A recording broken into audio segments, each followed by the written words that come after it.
Hello and welcome to Infamous, the audio podcast. This is Brandon or Mulus on Discord. This is Parker, go by One Who Parks on Discord. This is Jeremy, currently labeled as Jeremy on Discord or whatever Brandon decides. Thank you, Brandon. Appreciate it. This is Aaron. I go by Treffenwood.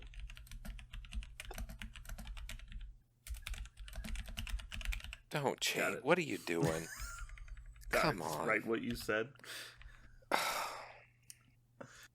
All right. Well, thank you for joining us. Quick announcements for today. Parker, you're down to 691 probationary episodes. Would you like to just go ahead and lose the Wolverine bet now, though, to save time, or do you want to wait for the Sentinel faction card to be released? I am waiting patiently for exoneration and retribution, justification. Oh yeah, I feel like that's going to break you over 700 again, and then it'll just destroy your will. I have this. No, here's the thing: as I feel like the more I learn about the way they manage affiliations in this game, the more I'm willing to bet. Because I think at some point I'm going to hit pay dirt. I'm going to be like... So what you're saying is you'd like to increase double down the bet from 40 episodes to 400 What I'm saying episodes. eventually, when there's a high evolutionary faction in this game, and the Wasp is definitely a member, because she is also an animal character, and he makes animal people, then I'm going to get like 100 episodes. I'm just saying, they have no logic, and therefore, at some point, I'm going to find one of their twisted machinations before they do. And then see what you need to do is just every time there's a new character, bet that they're going to also be in Avengers, and you'll win most of those bets. No, see that's the thing. I think Avengers is done. I think they purposely put a cap. So? I think Avengers is done. So you're saying you want there to be a bet that there will never be another Avengers member? No, I think second shaved head bet. No. Second shaved head bet. Yep. I think what I'm saying is the affiliations will only be weirder from now on. And so when they print Iron Man for a fourth time, or Ironheart, a good example, Ironheart, I don't think she'll be an Avenger. I think she'll be a young Avenger, and for some reason also Quicksilver will be. I don't know why. He's really old. His hair is white, but that's. But what if the rumors are true and there's going to be another Captain America? You mean a third Captain America? A fourth Captain America. Oh God, that's right. Because there's. Oh shit, there are three. Sorry, I think it was Steve. So a fourth Captain America. Oh, he's gonna be in Avengers, right? I bet not. Mm-hmm. He just said. All right, well, just let me know how much you bet by. Okay, I bet 50 episodes that the next Captain America will not be an Avenger. Ooh, I'll take that bet. So many captains. It's on the list. All right, so moving on. Parker, do you have something to tell us? I have news. Hey, news! Yes. News! All right, Parker, what's the news? Okay, so I have Red Skull and Hydra Trooper cards. Let me be more specific. I have the ones that have now been revealed, because we already had a plethora of them, but now we have the whole Magilla. So, first off, we have Two More Shall Rise. Super cool card. It's Hydra only, reactive. When an allied Hydra character with an active leadership ability is KO'd, another allied character may play this card. Choose two allied characters with Hydra or Cabal leadership abilities. Both chosen characters' leadership abilities become active. Okay, I have a couple things to say if nobody else does. Oh, we all have things to say, but I can tell you're chomping at the bit. You go for it. So, coming from someone who's played other games before, the wording on this card suggests you have to choose exactly two, because it doesn't say up to two. In other card games like Universus or Magic the Gathering, if you cannot choose two, the card fails and is not legally choosable to play. So, do you think that was their intention when they printed this? Do you think you can choose it even if you only have one person left? I think they meant it to be precisely two, right? Two more shall take its place. The idea is that it's not one more shall take its place. It's not, we'll find a substitute. It's an amount more will take their place. It's okay. No, I am quite I'm very confident. unhappy if that's the case. No, I am quite confident two more shall take its place. This was purposeful. So, just to be sure I understand, and I read this, that when you build the dudes that are going on the table, you have to have three leaders playing at that time, yes? If you're selecting the card, it'd be dumb not to, yeah. Yeah. But that's what I mean. Okay, Yes. That's my understanding. Okay. So conveniently, there's 2 leaders for Cabal and 3 leaders for Cabal and 2 leaders for Hydra right now. Mm-hmm. So you have 5 to choose from, although you probably won't take 2 of them. Okay. Correct. It also and also 2 of those leaders share an alter ego, so there's actually only 4 available. And to be fair, it does say choose 2 allied characters with Hydra or Cabal. So if you're playing Malekith, his ability does activate, even though he's not a Hydra member. So if you're playing Malekith in the Cabal list, his thing turns on. Yes. So, Same Aaron, with, is this card Old any Red good? Skull. Yeah. Yes. No, this card is absolute hot dog shit. Like 100%. Aaron, they finally gave I have you a a way new. to use 3 leaders, and you're sour about it? You played versatile leadership, and you're saying this card's bad? Yes. So I have a new rating. It's my garbage rating for all the tactics cards that come out. This is a 9 on the Aaron garbage meter. For Hold on, multiple so reasons. Can we call it a -9, please? I need this to be like a number line. Could you please help me Yeah. understand?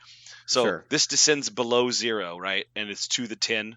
So There's- everything is between a 0 and a -10 then. This is On- how in the garbage how meter. garbage is this? This Got is a it. -9. Got it. So yes, it requires you to take 3 leaders. It requires you to get your primary leader killed. Well, you say primary, like you just the one you started the game with doesn't like primary is- doesn't mean best. This is correct. Right. Yeah. So if you think through it, you're probably never taking Malekith and Sin, because that means you're playing at 20 threat 5 wide in a very specific list. Yep, do the math. Why- Do the math.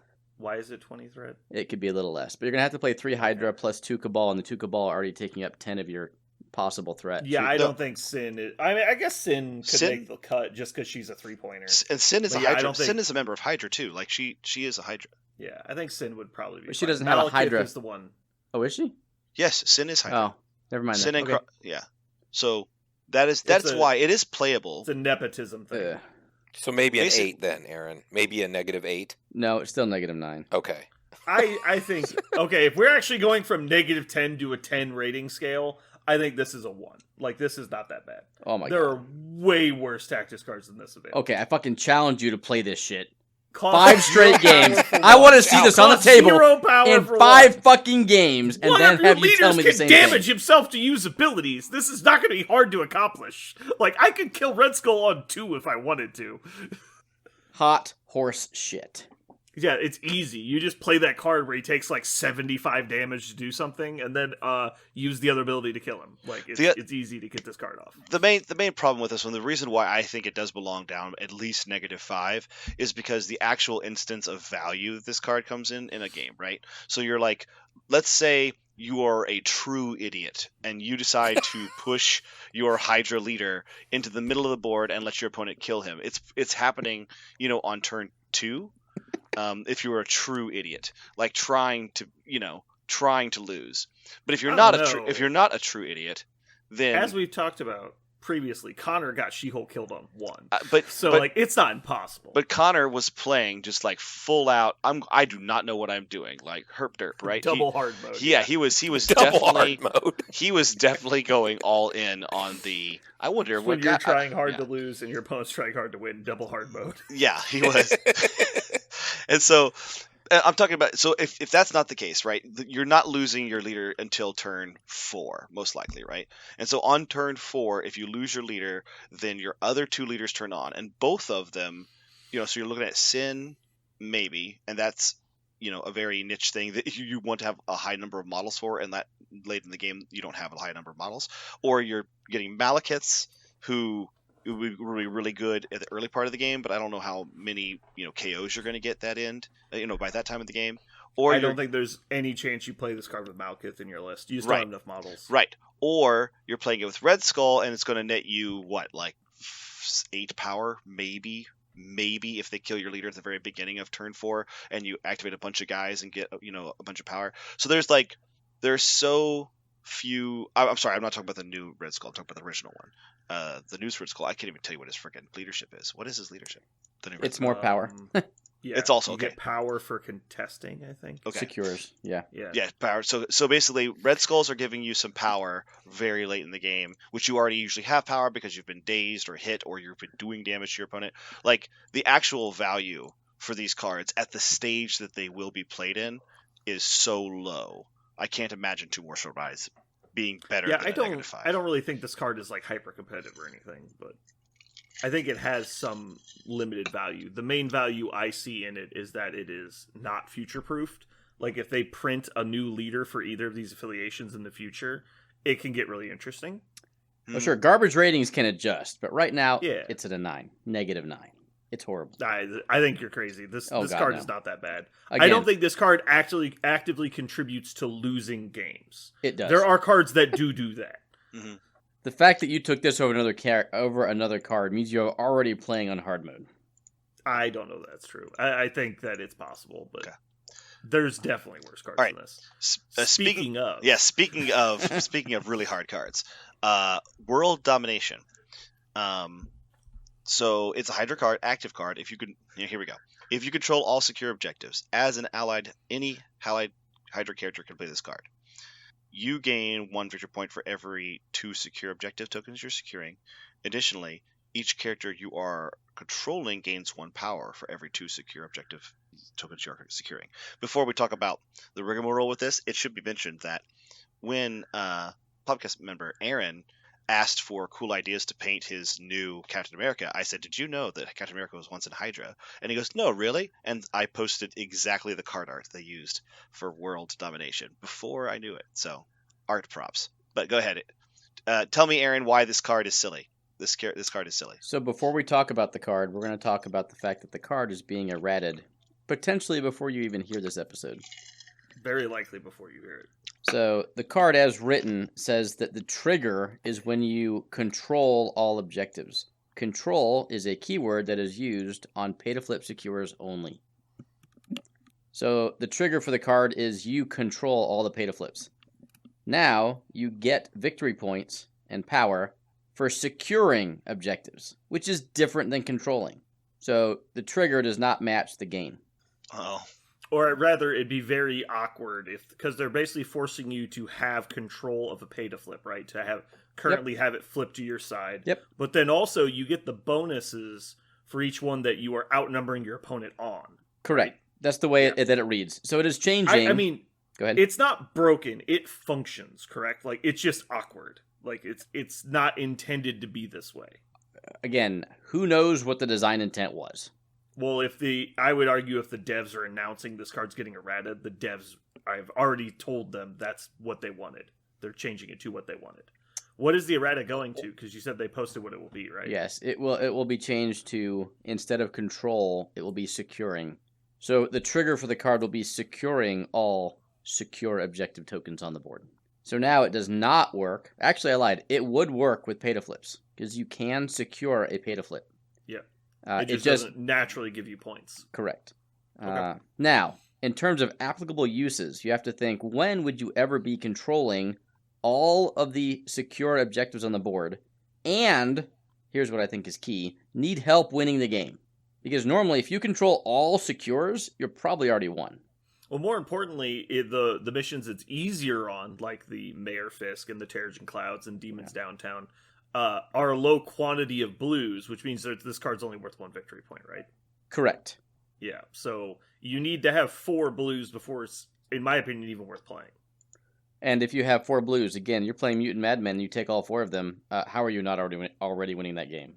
Or Gamma. Oh, you just scored 6. Let's make it 7. It's kind of irrelevant. Hold on. So this is saying like any time during the round, right? Yes. So if your opponent still has 1 more model to activate and could stop you from scoring some of them, you would still get the benefit of World Domination because it just happens like a snapshot, right?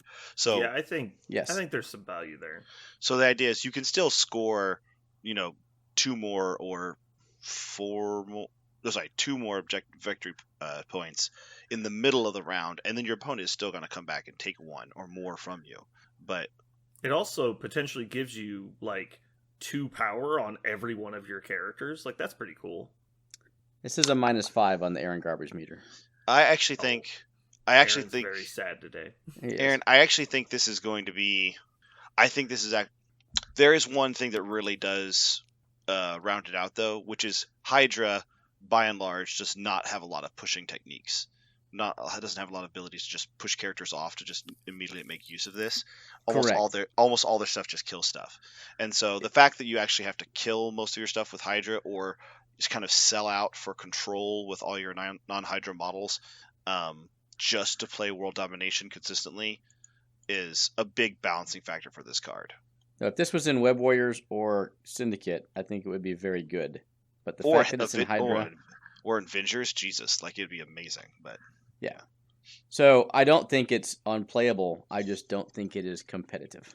I think if the affiliation, which I think it might, struggles in the late game because they play a lot of small squishy characters, this card could be valuable to get over the hump to try and win that race a little bit faster or recover from early lapses because you got, beaten up in the early rounds.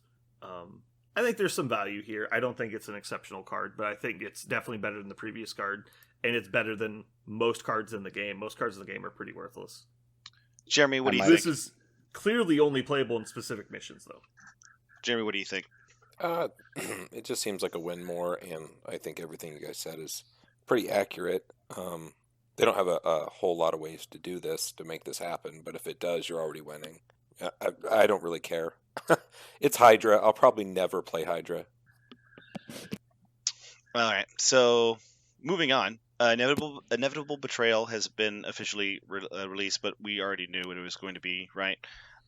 You pay some, what is it? You pay 8 power to make one character within 2 count as you for secure objectives at the end of for the purpose of scoring victory points. However, Sleeper Agent, that's new, right? We didn't know what this was. That is new. So Sleeper Agent is unaffiliated reactive.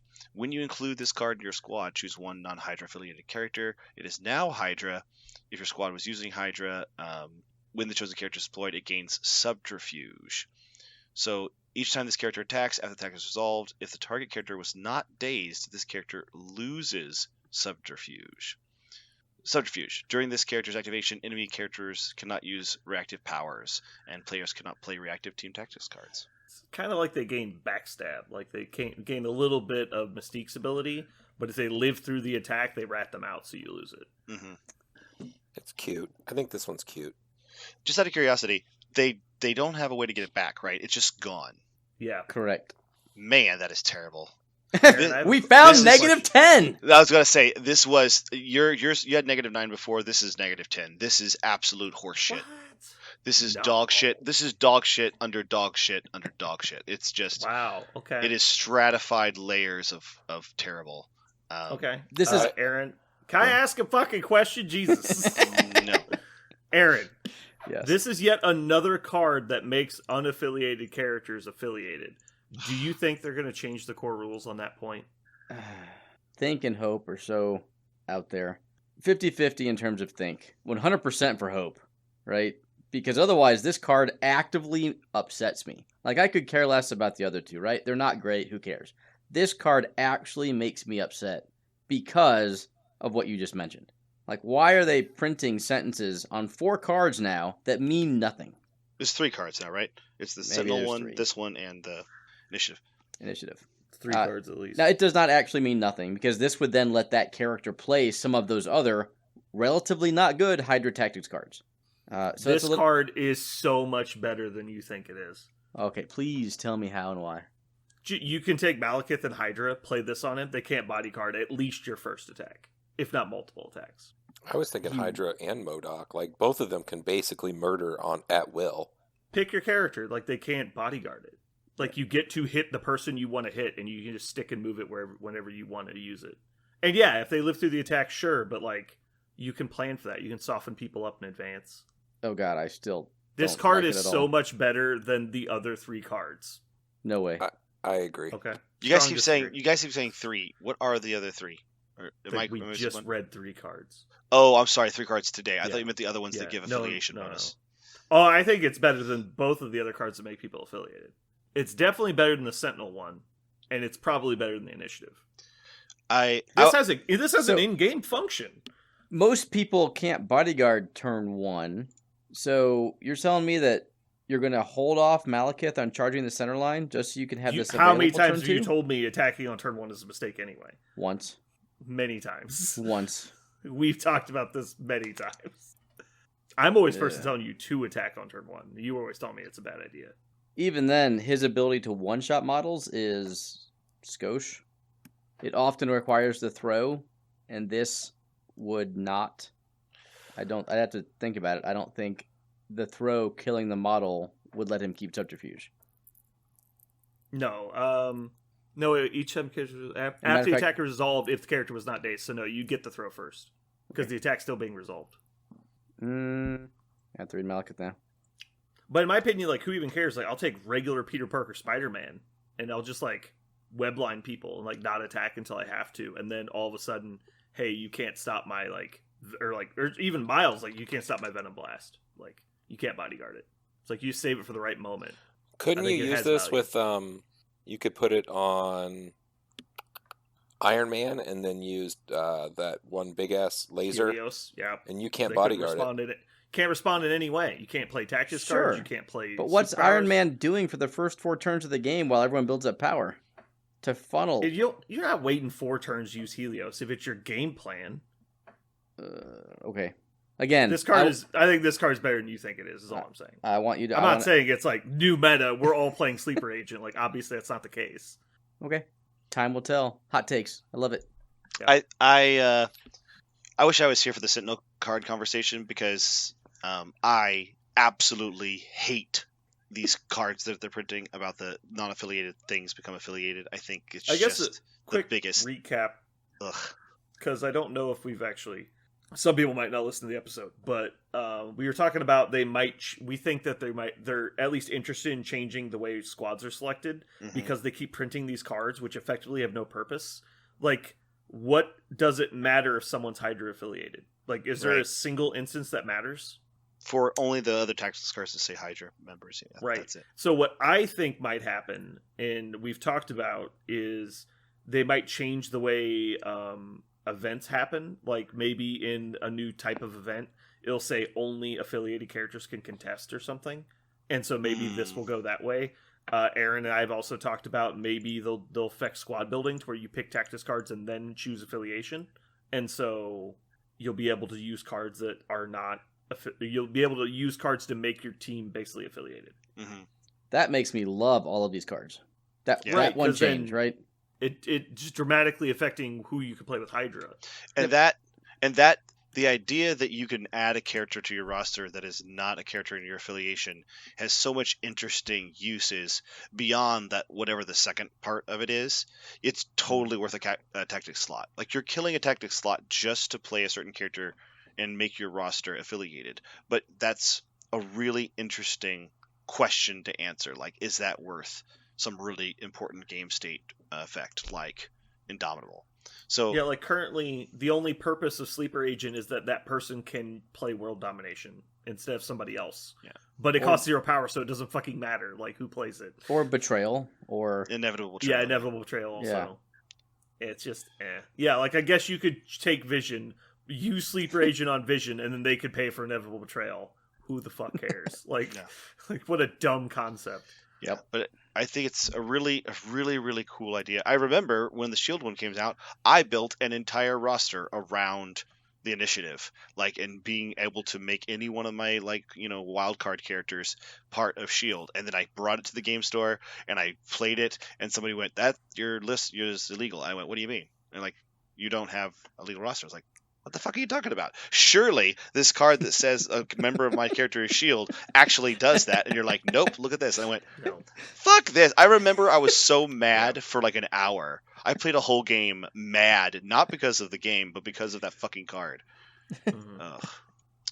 Fuck that, and its horses rolled in on. Let's move on. I'm so mad at looking at this card. I'm closing this window on my computer. I don't want to see it again. But Parker... we still have What? one to talk about. Yeah, we have some more. The Endless Legions. So, it's a Hydra card. During the power phase, Red Skull, Master of Hydra, can play it. Each time an allied Hydra troopers would be KO'd this round, remove all damage from them. They are not KO'd. Then an opposing player pushes them short instead. I love this card, even though it's bad. I absolutely don't think this card is bad. I think this card is actually excellent. I don't know if Excellent. it's... I think Yes. excellent's a push. I think it's excellent. Okay, so tell me why it's good. For one, did you mean to make like a pun there? It's a push. It's never mind. I love the idea. So Hydra Troopers are a larger base, right? Really easy to put them in a spot next to a blue where they can't be pushed. So you can't kill them, and you can't move them unless you destroy the terrain behind them. It's not easy to put them in a place they can't be pushed. It's easy to put them in a place where they can't be pushed away. Oh, and there you go.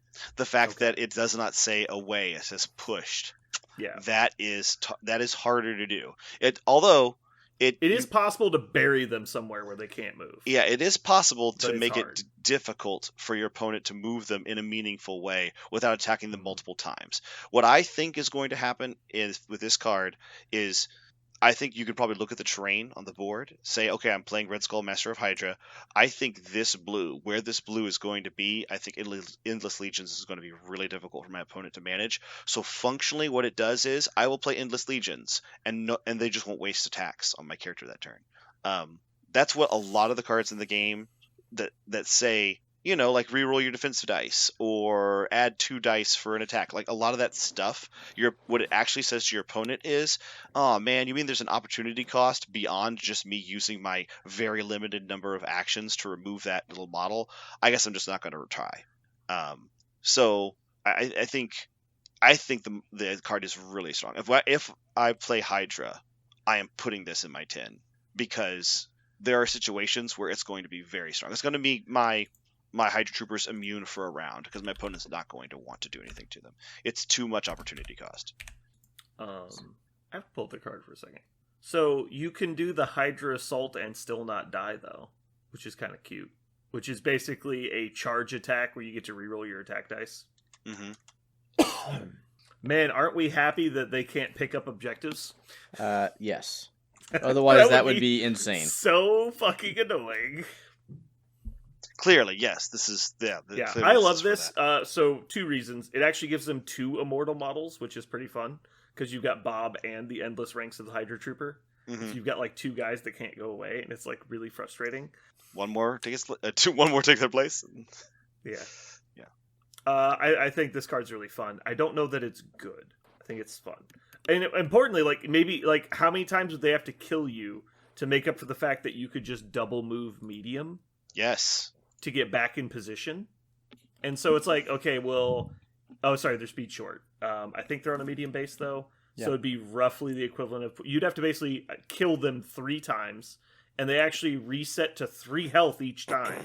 So they're not actually easy to kill. They're not trivial to kill. They're easy to kill, but they're not trivial. Mm-hmm. Like having to effectively kill them 3 times to get them out of where they would have just been anyway. Yeah. I think that's really annoying. My shield grunts have lived through a 5 dice attack before. And it's not hard. Anybody who's rolled attack dice knows that they don't always come up hot. Yeah. Like, how many times have you made a 4 or a 5 die attack and gotten 3 hits? Or failed to get 3 hits? Like, it's definitely a coin flip. If you're putting 5 or 6 attacks into Hydra Troopers in a round just to move them out of the way, right? Oh, that's gotta feel so painful. And that's what I'm saying. Think about it. If there was a card that said, you basically just have to ignore them, right? If there's a card that said, make your grunt model too difficult to kill, like too annoying to get rid of, you'd be like, yes, playing that card. I think this is that card. Yeah. I think this is if you're playing Red Skull Master of Hydra, maybe you don't play it, but I think you do. Trying to think of a time. What would you just say? If you're playing Red Skull Master of Hydra, maybe you don't play it. Maybe. I guess you'd have to find some really, really good reason not to play it, but I think you do play it. Okay. All right, so Aaron, what is the trash rating on this card? It's a 2. It's a trash pile 2 or it's a negative 2? It's a +2. It's a +2. So I agree with a lot of what Parker said. There are some caveats though. So it makes your troopers immune for an entire turn, which is awesome. However, they always come in for free every turn. So if I had to pick a model that didn't need invulnerability, this would be it. So what's the point of the invulnerability if they come in for free every turn? I think there's 2 uses. One is if they are away from Red Skull. Let's pretend like they are guarding your back D, or they're contesting the Terrigen away from Red Skull, and you don't want to port them to the other side of the board on Red Skull's activation. You play this card, and they get to live on the side of the map where they're at for the entire turn. Mhm. So that's good. And 2, Brandon, it goes what you said. They get to do their spender, what I'll call their spender, their special action of re-rolling dice and not dying. But I also agree with Parker. Like, if I play this card, my opponent just says, I'm never wasting attacks into these guys. So it could be good if you're on sword base, for instance.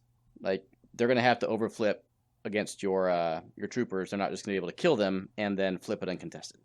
Mhm. So I think there's lots of possibilities, but I also don't think it's super good because, like I said, they just come in for free every turn.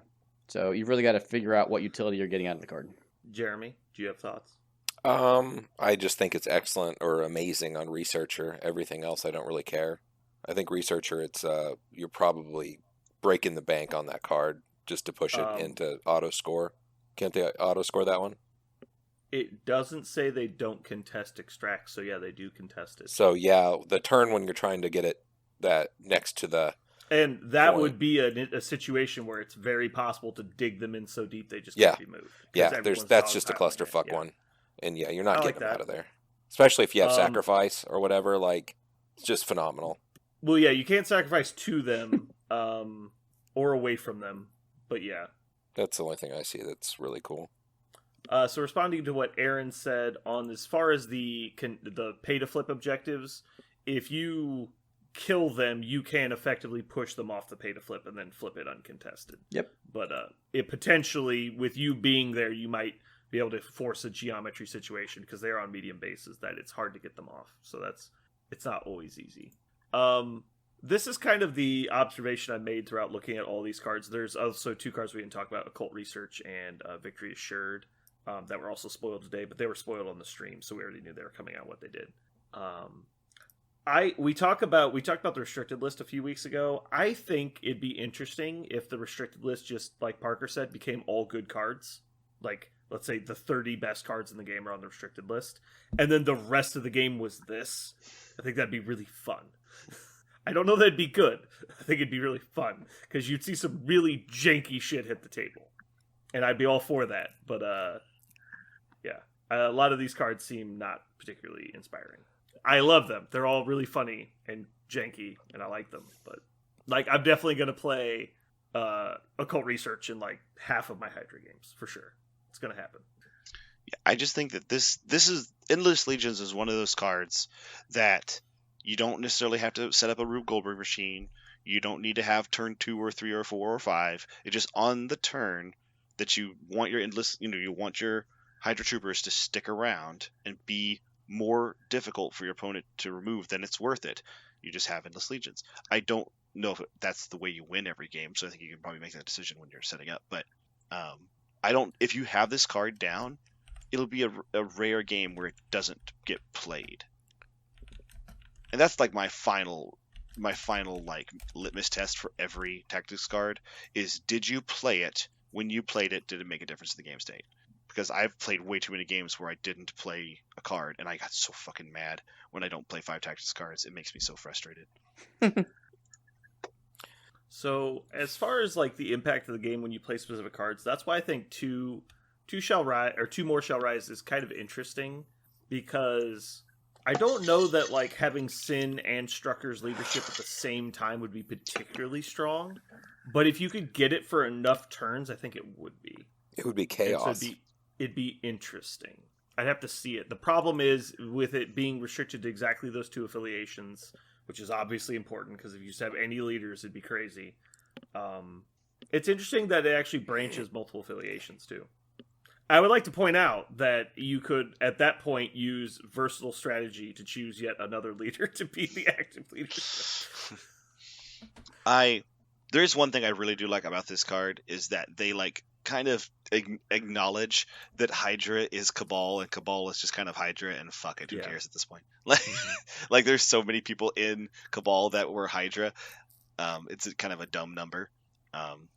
So let's see. What if you just took Strucker as your leader starting and just ran it down middle and just played super hyper aggressive Strucker, and then he dies on turn 2 or 3, and then you drop down 2 more Shall Rise and you pick a Red Skull and Sin to be your new leaders.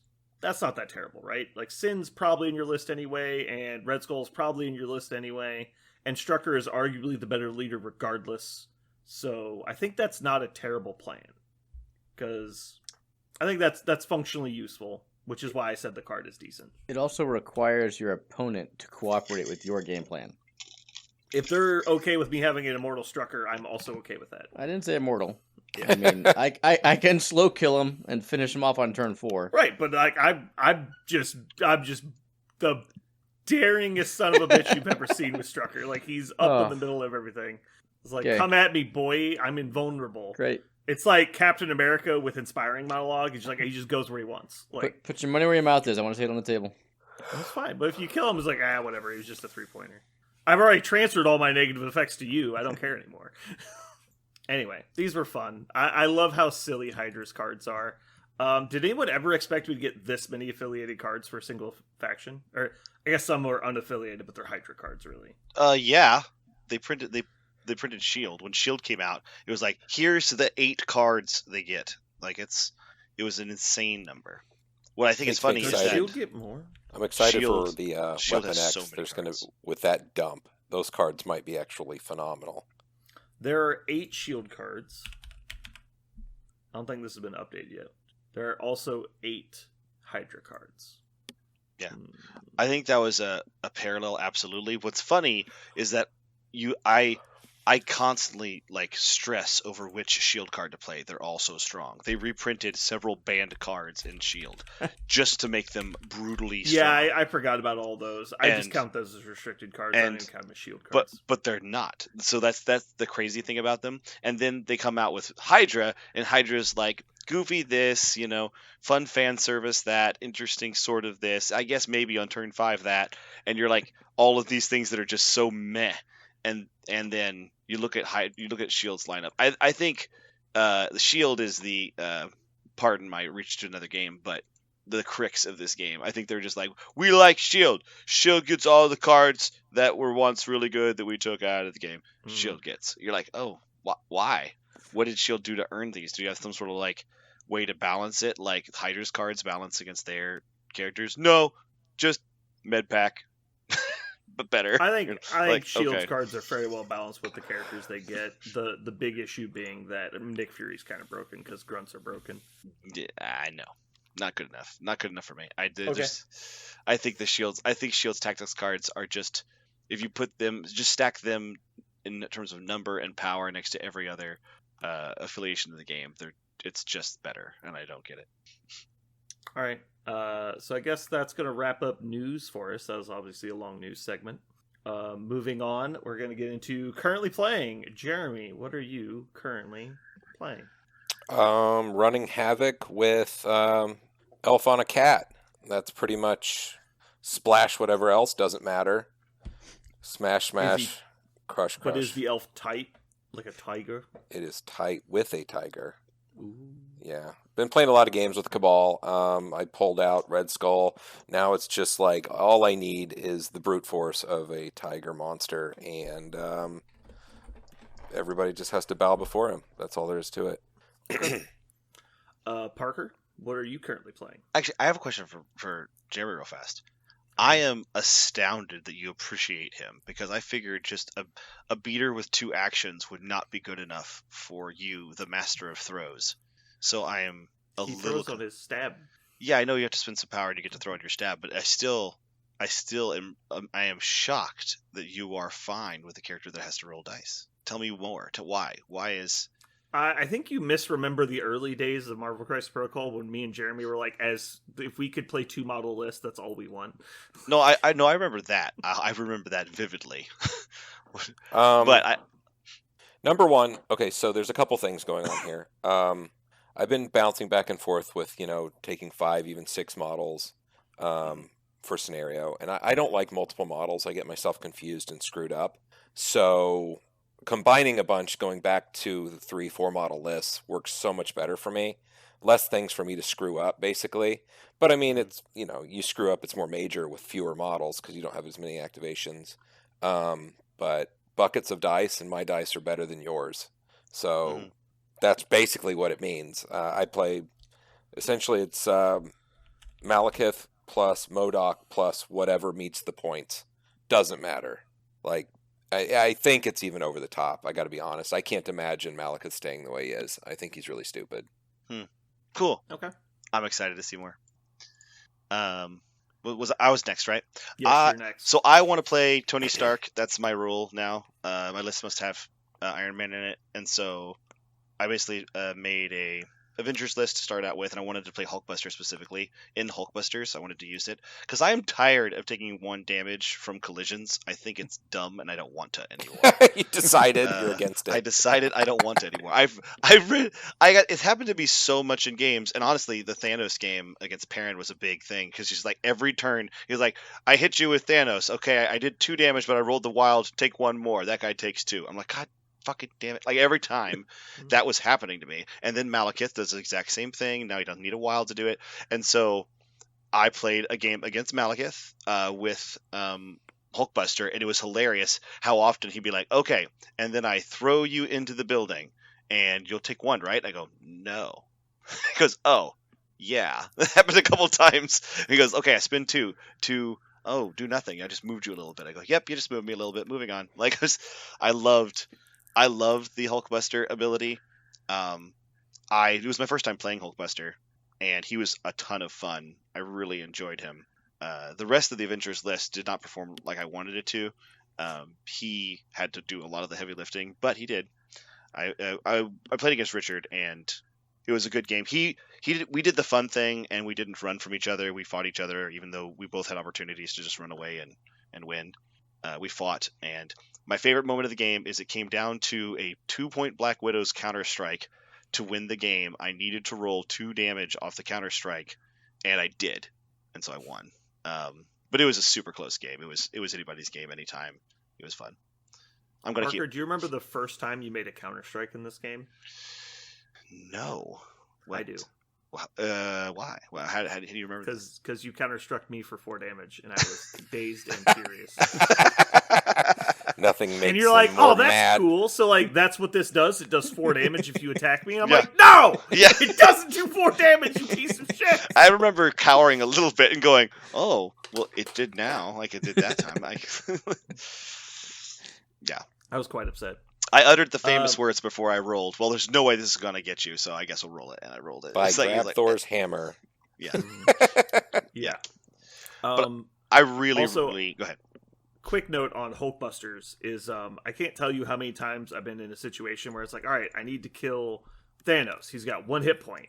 And my brain just shifts gears to, all right, I just need to throw him. And I go, all right, I'll throw him into this, and then he'll take 0 damage because he's Thanos. All right. Mhm.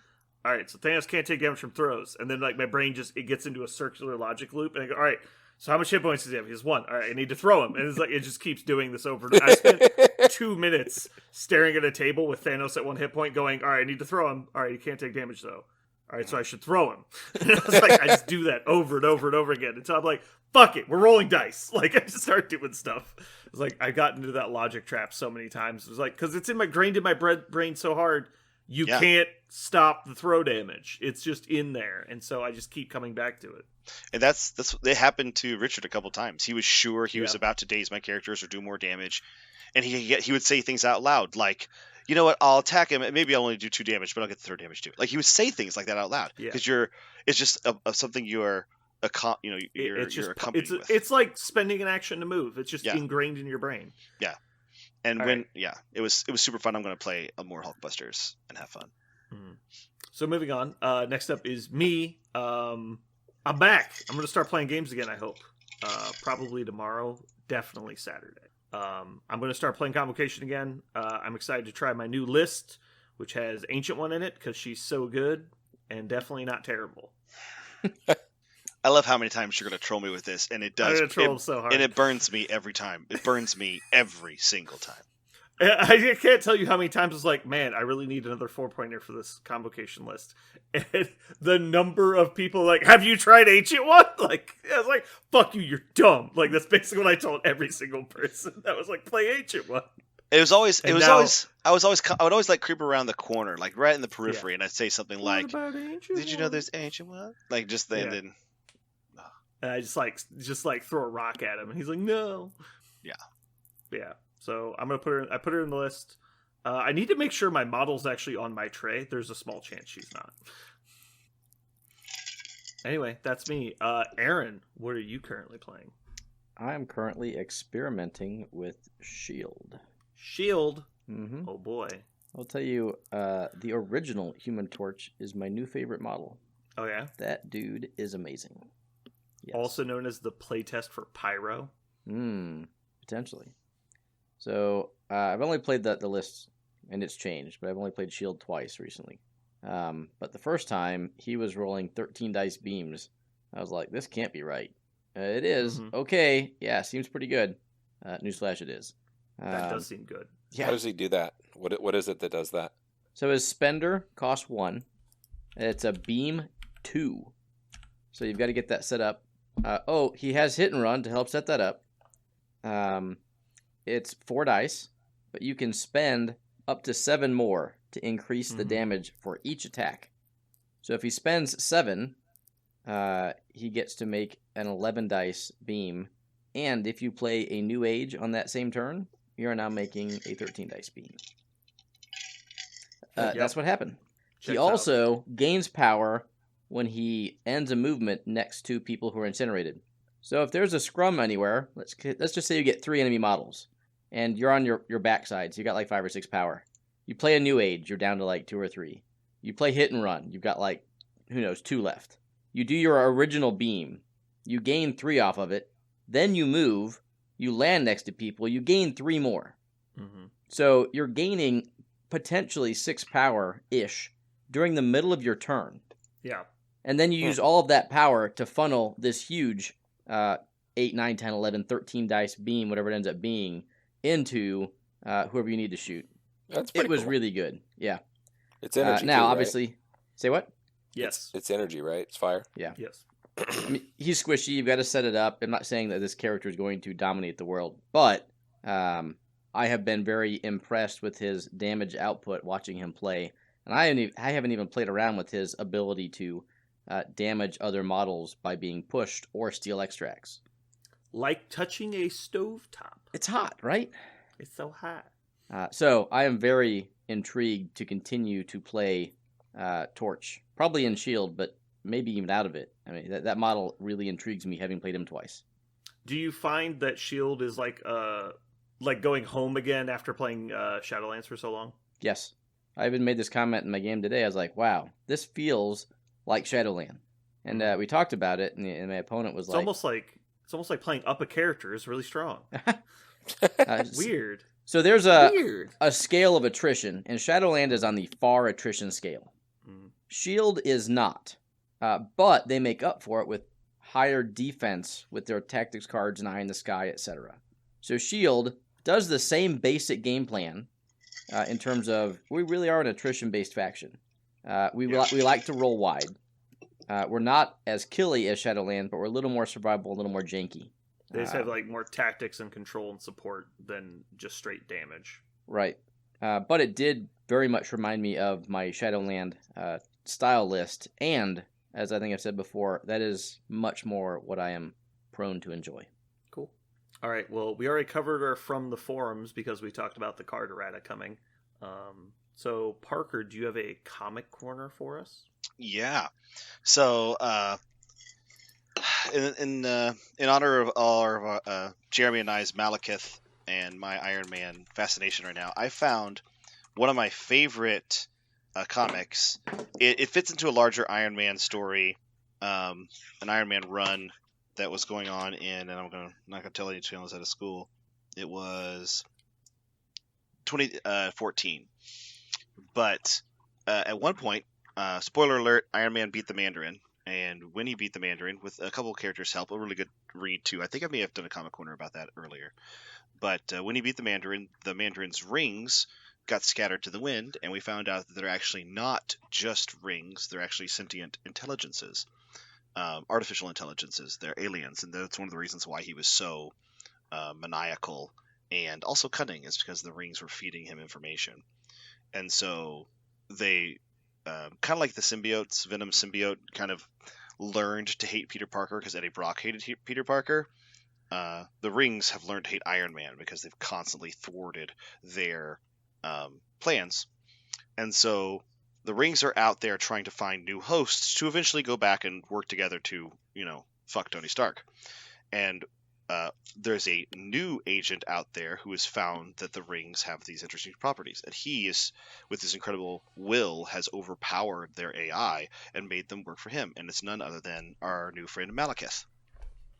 So Malekith is racing Tony Stark to find all of the Mandarin's rings and use them. Iron Man, of course, wants to lock them away and give them back to their original owners, who were some aliens.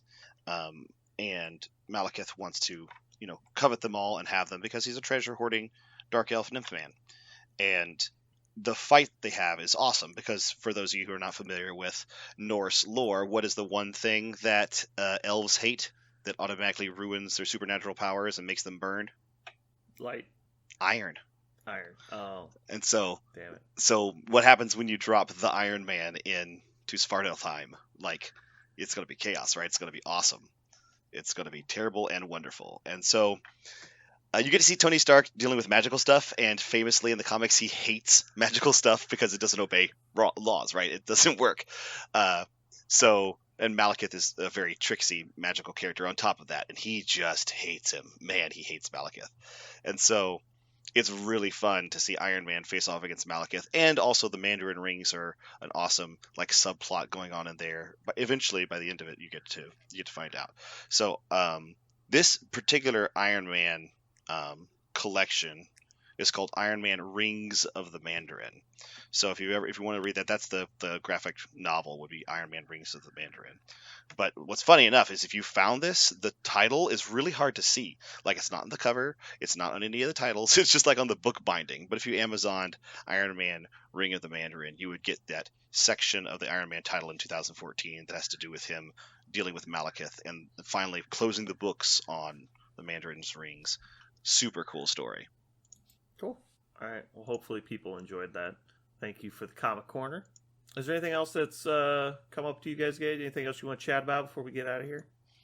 Parker, what do you know about the character Malekith? Like, what is his deal? Like, I did comic books for a long time, and then watched the MCU and all that, and as far as I understand it, this dude came out of Thor #2. He was in that. Oh well, I mean, he was in it, but the character has existed for a long time. Yeah. So, what's his deal? Why is he so mean? What's up with this dude? Oh, why? He's opposite Thor. Well, no, I wouldn't say opposite Thor. I would say so. There's the 9 realms, and he is the Lord of Svartalfheim, where all the Dark Elves come from. He's also the Lord of the Wild Hunt. These are all things that are part of original Norse lore. And the idea is basically Dark Elves are all about machination, and they steal. They're famous stealing characters. One of the things they famously steal is children. They call them changelings. Is basically they would steal them, keep them, and then give them to other parents, or raise them to be ne'er-do-wells and send them back out into the mortal world. They're what's the best way to put it? They're troublemakers. Basically, is they're the Norse.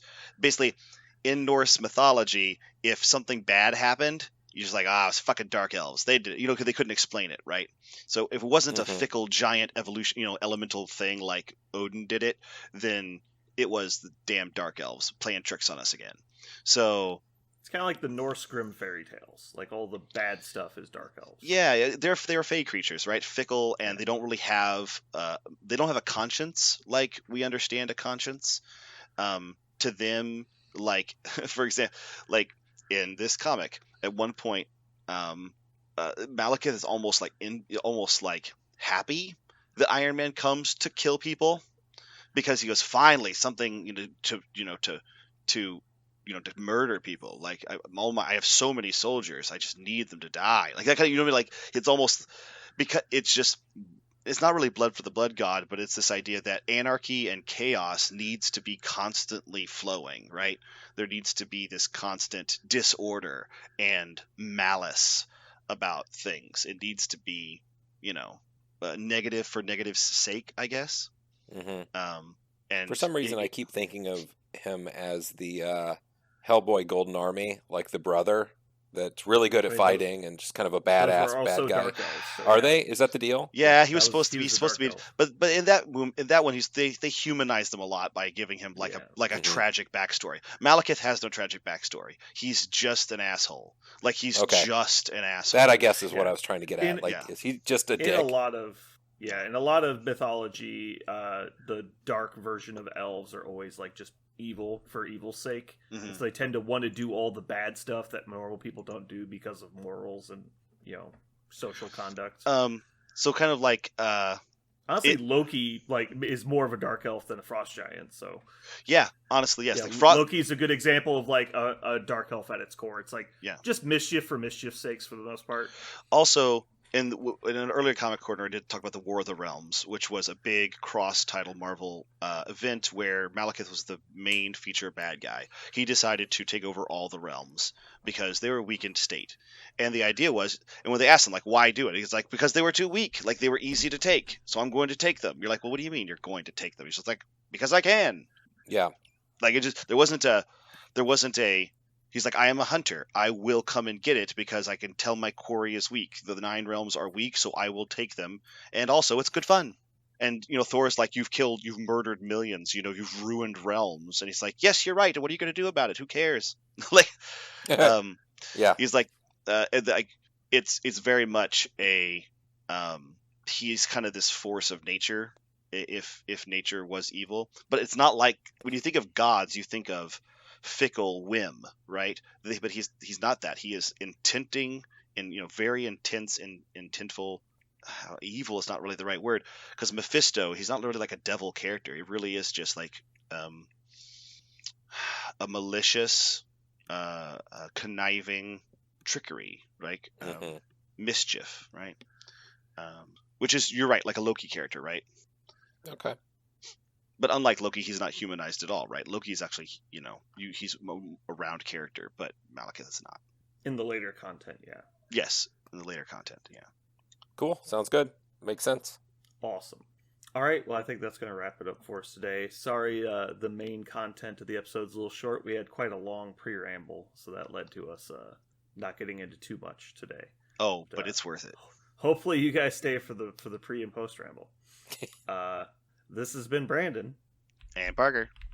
Jeremy. And Aaron. and you've just listened to the most fun podcast on the internet.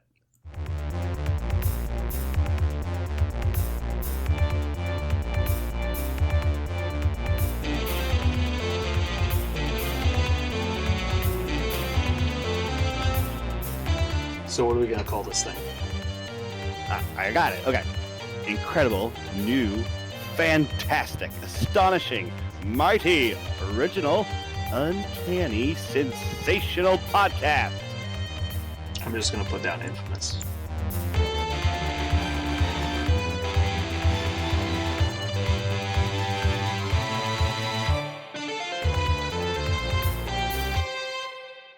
We did it.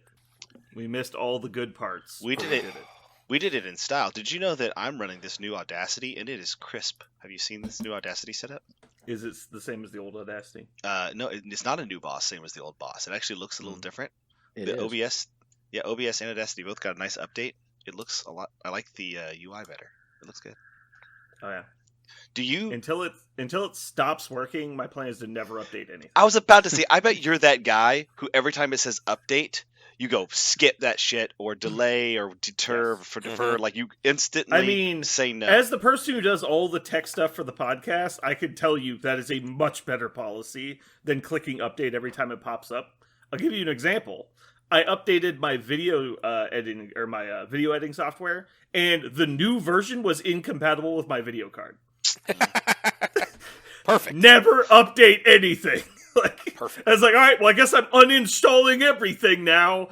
Buying a new graphics card this weekend because I can't find a download for the old software. Like, it just don't fuck with stuff that works. Well, I want you to know, I guess I've never had that happen. I've never had like an update for a program be incompatible with Yeah. my hardware. the less mainstream whatever you're doing is, the more likely you're going to run into fucking problems. So that's why I just stay away from when you've got I've got 9 programs running right now and they're all like working together to accomplish something, and you throw a wrench in there and you're like, okay, well now I don't know what's broken. And so it's better to just leave it alone. Okay. Now, if I like research the update and it's got shit I want in it, then yeah, obviously. See, So that's why I don't even like updating Windows. Like when the Windows 10 came out, I was on 7 until fairly recently, and that's when we started doing the podcast. I updated to 10, and guess what? There's a mic bug on Windows 10, which is why we have to fuck around with Audacity so much. And it's just like, oh my god, who would have guessed that there's a major bug with Windows that they've never fixed? I would say that Windows 7 is one of the most sublime operating systems I can ever remember using myself. I know that there are people online right now that are probably like tossing their computer or running their card directly into a tree because I of don't how. think so. of Like me 7 being was so pretty mad about well that, but- received. 7 and XP are the only 2 good operating systems I can recall of my entire lifetime. Yeah. Like, I'm sure there's some Apple ones, but I've never used an Apple desktop, so. Yeah, I loved 7, and as soon as I did anything else except 7, I'm like, god, this is so. I have been pleasantly surprised with 10. The only thing I really don't like is the mic bug. That's really the problem. Everything else is great. this y'all's generation is so fucking spoiled. You have no idea. Everything you used to do fucking 20 years ago to a computer, you had to go find drivers. You had to fucking fiddle with it. Nothing ever worked. Well, yeah, don't forget, you had to go, like, get the driver on a different computer, download it, save it to a fucking floppy disk, and then boot your other system with the floppy disk in it, and then hope there's no problems. Oh, no. Yeah, and then there would be problems. Then you have to go to your friend's house because he knew a little bit more about computers than you did. Then he would have the right driver. You have to fucking physically drag it over. Now, now, if you plug something into your phone or anything, you plug it into anything and it doesn't immediately understand exactly what you want it to do, it's trash. It's broken. The most ridiculous problem I've ever, like the most unfixable problem I ever had on a computer, this is going to be perfect for Jeremy, is my computer would not recognize my keyboard. How do you fix that problem without another computer? It's impossible. And so we had to reinstall, the hard drive got corrupted, had to reinstall on a new hard drive, fresh boot disk basically, going to start, and it's like, type in your CD key. We have 19 keyboards in the house and none of them have drivers on board. And it can't connect because it's still launching Windows for the first time. So you can't get to any kind of web browser. And it was just like, how do you fix this? Like, I don't know, take your computer to Micro Center. It's the only way to fix it. Like, it was like we had to like go buy like a fucking secondhand flea market keyboard from fucking 92 that didn't need drivers to plug into my fucking computer. It was so stupid. Like, we have this stack of LED backlit mechanical keyboards that are like out of date. We don't use anymore. None of them work because they all require drivers. It was so stupid. I was so pissed. It took like 4 days to fix that. I remember when I was a kid, we had a home computer, like desktop. This is like circa 94, 95. And I was like, I want to play a video game on a computer. I've heard you could do this, right? I'm really excited. Yeah. I bought a video game on the computer. I put in the CD-ROM. It didn't work. I was like, okay, well, fool me once, shame on me. But I'll try another one soon. We wait for birthdays. The birthday comes around. I ask for one. Put it in there. Doesn't work. Of course, I'm like 8 or 9, 10 maybe. So there's no way I am like fucking breaking down this firewall. Like, I don't know what the fuck I'm doing. And so I just decided then and there, I will never buy a computer game ever again. This is bullshit. And so I remember having that mindset. Yeah. And so I only buy platforms from then on, and I was 25 before I put a computer game on a computer again. And I only played platform games forever because I was like, when I buy an Xbox, when I buy a Nintendo 64, when I buy a Game Boy, it fucking works. Like, I put it in and it works. If it doesn't work, I blow on it and it works then. Like, that's when it works. So I don't have to worry about, learning about anything. It's so weird, strange, because I'm totally fine with learning about everything, but for some reason learning about how a computer worked was so unimaginably dense. Like, it felt like peering into it's because it's completely unintuitive. Like, you have no, like, you turn over the back of your video game box and you're like, all right, needs at least like blah blah blah blah blah graphics card or better, and you're like, there's zero context. What's better than that? Like, I don't know. I don't even know how to find out what I have. I opened the tower up. I'm like, there's a lot of wires and shit in there. Like, I don't know what I'm doing. Like, Yeah. It's like, how would you know these Look, things? there's unless nothing you were that an feels expert? Like, more sublime than buying a $60 game and having to spend $800 on your computer to get it to play. Like, yeah. I'll be doing that next year. I remember when I thought I was the coolest kid ever because I realized you could rent or you could borrow video games from the public library. And so I went out to Mill Creek. It's this nice little old neighborhood in Kansas City. And there's a ton of video games in their library because nobody around there, like clearly all these people's kids have moved on, right? Like this is like an old community at this point. So they're never checked out. There's probably 150 like fairly new video games in their library to rent. And so I'm like, oh man, I'm so smart. Got a library card, checked out a game, installed it on my laptop, didn't run. Take it back, get a different one. Install it, doesn't run. I went through 30 or 40 games. None of them worked. I was so excited to play every single one of them. I was like, fuck this. I threw the fucking laptop in the trash. I don't know what's wrong. It's not good enough to run any of these games, and they're all at the public library, so they're not even that good at games. Like, if I can't run King's Quest 1 through 25, I'm out. Yeah. Oh man, I was so mad. I remember trying to play EverQuest. Oh man. I worked for hours and hours just trying to get EverQuest to boot up once. My God. Once. It never happened. Please, Lord. Please, baby Jesus. See, games used to be super easy. Back when I was learning, it was an Apple fucking II. It's like, yeah, you just loaded up Oregon Trail, which is the only game available. Oregon Trail. Omega was my favorite. You programmed a tank, you actually had to learn programming language. It was fucking incredible for my 12-year-old brain. Mm-hmm. Yeah, but see, today's generation doesn't know how to use like a DOS prompt. If you can't do that, whatever. I'm done. Oh my God, you guys are nerds.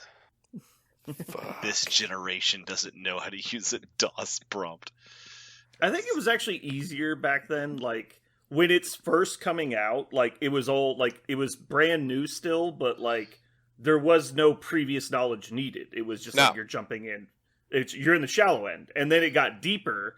And there was no like pathway for other than like going to school for computer programming or just having a friend who knew all this shit to get that information that you're missing to get from A to B.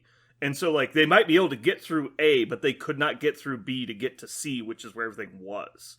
And then at some point, the industry obviously realized that shit is too complicated, and then they made it way easier and made it user friendly for the public. And then that's when the floodgates opened and everybody got into computers.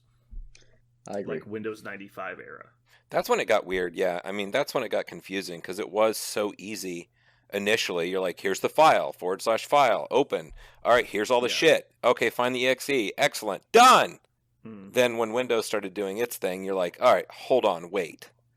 Click on I have to find icon that looks like the game I want to play? Yeah. Well, that's one thing, but then trying to figure out where that icon exists when you're trying to upgrade and hack it or whatever you're trying to do, just a mess. So what's more important is I found myself watching Netflix and I creeped the fuck out of myself the other day. So I had the day off and I started watching, and it was like 9 a.m. and I started watching the Dahmer thing. And I don't ever have windows open, and I just kind of like sit in the dark in my apartment. It's like totally dark. And I'm sitting there and I watch the Dahmer thing, and I watched like 5 episodes in a row. And I was like, fuck, I need to go to the store or something. And I just felt like just awful. Like I'd been watching it way too long. And I went outside and like the light hit me. Yeah. And it just made me feel awful. I'm like, what did I just do with my day? Like this was so dark and horrible. Oh my God. So yeah, that's the new hotness on Netflix or whatever that keeps popping up on Facebook and all that shit. It's good, but Jesus, don't do what I did. Are you guys familiar with the TV show You on Netflix? Yes. Parker? I've heard of it. Stalker show. Yeah, so basically there's this like Jason Bateman-esque regular looking dude that is super dark, like serial killer type guy. And the whole show, he's basically stalking this girl. And then he starts dating her, and she doesn't know how fucking crazy he is. Like, he's never revealed his crazy side to her. And so the whole first season is basically him getting deeper and deeper and deeper in this relationship with this woman. And then it's like Dexter-esque in the background with all the shit he's doing. And then like she doesn't know about. And it's really creepy. Mm-hmm. But there's a fan theory right now that is just Dennis Reynolds from Always Sunny if the gang didn't always keep him distracted with all the horrible shit they get up to. Because if you see it side by side, the characters look very similar. They do. They look very similar. Yeah, they're actually like creepy, like they're almost twins. It's pretty funny. Yeah, that's one of my. I really enjoy watching that show because, as dark and creepy as it is, it still has like smart humor in it. It's just when he's like, "Oh, hi, I'm here." And then in the back of his head, he's like, I'm always here, of course, to help you, to take care of you. You know, it's like this inner voice that's just ridiculous. Yeah, I think I watched one episode when I was at Jason's house one day. Him and his wife like it. Did I tell everybody about the guy I fired and what happened? No. Can I tell you a story real quick? Go ahead. You tell us that story. Sure. So, just since we're on the topic of the show, did you see the Who's on First situation of the two newscasters? Because they were talking, and one of them brought up the TV show You. And so he's like, I was watching You last night, and this happened. She's like, I didn't do that last night. And they just went back and forth. It's like, what show are you talking about? You. I wasn't on TV last night. And it's like they just ping-pong it back and forth for like 5 solid minutes until the segment ends. And it got to the point where they were just screaming at each other, like, because neither of them could get it. That's perfect. Anyway, so back to your story of firing young, unemployed people. All right, so amongst everyone, here's the question. If you are cooking for a bunch of people and you have what's essentially basically chicken nuggets and you run out of chicken nuggets and you have a handful of people left to cook for.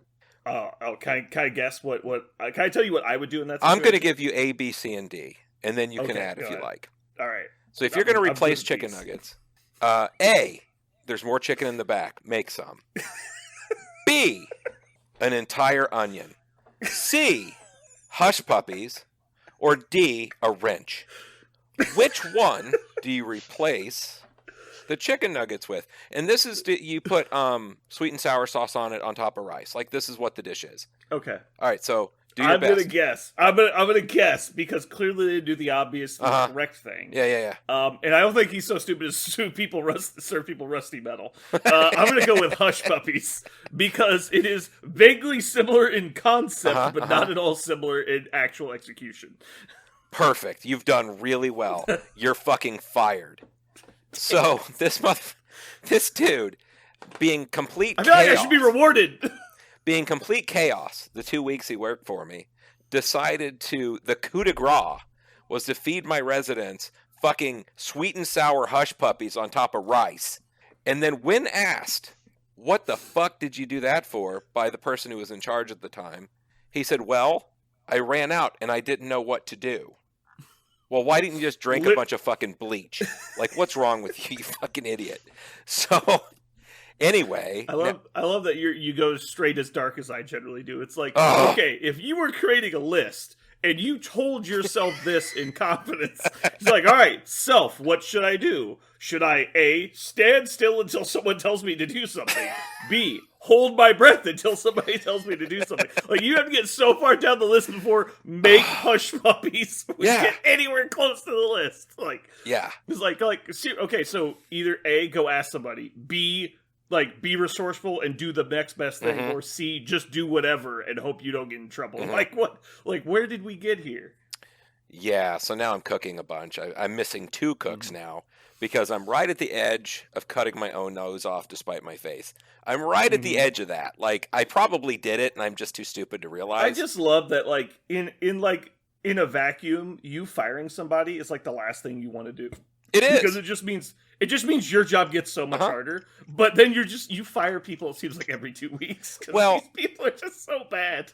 Yeah, and it makes my job horrible because the people who can get me in a lot of trouble are the residents. If they're upset, like, I'm done. So I can't afford it. Yeah, I can't afford it. And it's just, holy shit. Anyway, yeah, that's my excitement of the week. My girlfriend decided to, I told her what happened, and she's a cook at another place, and she told everyone. Like she told everyone. Her boss was sending texts back about how awesome that story was, and I'm like, yeah, real fucking awesome, real great. I'm glad everyone's so excited. I'm curious. What This is. Go ahead, Parker. What I'd like to know is, what I really want to know is, I don't want to see words. I want to see expressions of the very first person who took a bite of that hush puppy.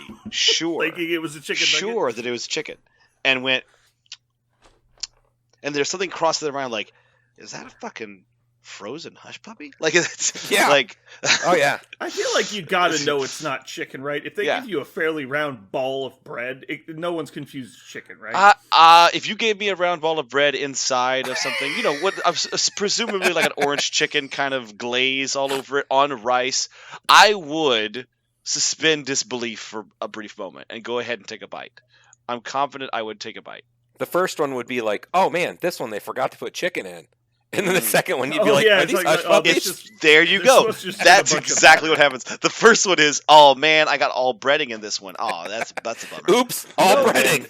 Yep. You know, Oops, I'd all be willing to bet that this person really likes hush puppies, which is why they thought it was a good idea. Oh. If you actually think about it, it's like, who just like whips up some hush puppies in a pinch? Like that's not the first thing I think of when I think of make quick food, right? Like a villain, You like a gotta villain know. that adds hush puppies to everything. Yeah, it's not just falling out of your pockets. I guess I can just put these in here. Like you gotta make hush puppies from scratch, right? Oh. Like who does that in the drop of a hat? It would be easier for me to go cut up more chicken than to make hush puppies. Like I'm not quick on the draw with the hush puppy recipes. Like The best part of the thing too, just to tell you how dumb this whole situation is, he fucked up before that and decided to cook a bunch of raw chicken, and it was just in pans. And I'm like, what are these 50 pieces of cooked chicken for? He's like, well, it's for the sweet and sour. I'm like, no, that's in the back. Have you ever had Chinese food in your life? I'm like, it's breaded. those tempura battered chicken that's back there that basically says, use for sweet and sour chicken. So he had all of that other chicken already cooked that was in the cooler because I told him it's not for the. All you had to do was grab so all that. he had to do was literally go get Yeah. that chicken. Oh yeah, it was and right put there. it on the you didn't even need to Hold cook on. it. It was No, done. Hold on. That first Oh, option. this was very important information. Wait a minute. So Oh, the yeah. first, It's way the worse than you first think. option. Oh, it's the first option. I thought that was actually just a bullshit option. Where you No, said it was just go real. get the frozen chicken. I thought he meant literally go get live chickens and butcher them, and that was how we were That was getting gonna the be no, too chicken. far. I can't I do thought that. it was a bullshit because you No. know clearly it can't be the option in front of me. It has to be the option in front of you. Like it has. I thought this is one of those. Okay, I thought that was the obvious choice before, and now it's just It was ridiculous. literally Now a this- choice. yeah. It was literally. So he cooked 3 full meals and served them 2, one of which wasn't chicken. Oh man, Okay, dude. wow. So this is the shit I deal with. Like, it doesn't end. All right, Jeremy, I'm curious. What is your firing technique? Do you usually just work up to a boil and shout in their face you're fired, or like? No, actually, I know you fired enough people at this point. I that you've got it fired down lot to a of tight people 5. in Yeah, my day. like I actually like in Moneyball, like where the guy's like, "Oh, I'm so sorry about all this stuff," and the guy's like, "No, dude, bullet to the head. Like, just get it done. Mhm. They're professionals. Go." That's actually how I do it. I'm like, "Here's the thing. You didn't work out. Take care." Like, I don't allow people to talk. There's nothing you can say to me when I'm getting yeah, ready to terminate. I've only done it the once, and I went much more of the former, and I really regret that. Yeah, I wish I had no. done with the latter. Yep. Just rip it off. It's like, hey, it's not working out. Sorry. Yep, exactly. That's bitty. That's all it is. And then it's like, here's the door. Do you need something else? Well, Yeah. they'll start to do excuses or whatever, and I'm just like, you can leave now. Like I'm done. That way, HR has nothing. There's nothing to say about it. There's no. Hmm. Well, conveniently, I'm the head of HR, so Oh mercy, we did hear about that last week, didn't we? Mhm. Mm. Oh, it got worse. It got worse. Oh, I wanna hear God. There about was this. yet another HR incident last week. Oh my God. I want to hear about this. Obviously, probably not. I don't recording actually this, remember but- the specifics. It happened so quickly. I was just like, "Oh man, you can't say that." Like that's not. I am very like I enjoy over the line comedy. I believe it is very funny because it's not okay. And I was like, "Dude, like no, like we need Oh, to take man. like 8 steps back." I really want to know what line Brandon wouldn't cross. Oh yeah. I'm not saying I wouldn't say it. I just wouldn't say it without doing the shoulder check. That's all I'm saying. You like Yeah. do the look over your shoulder.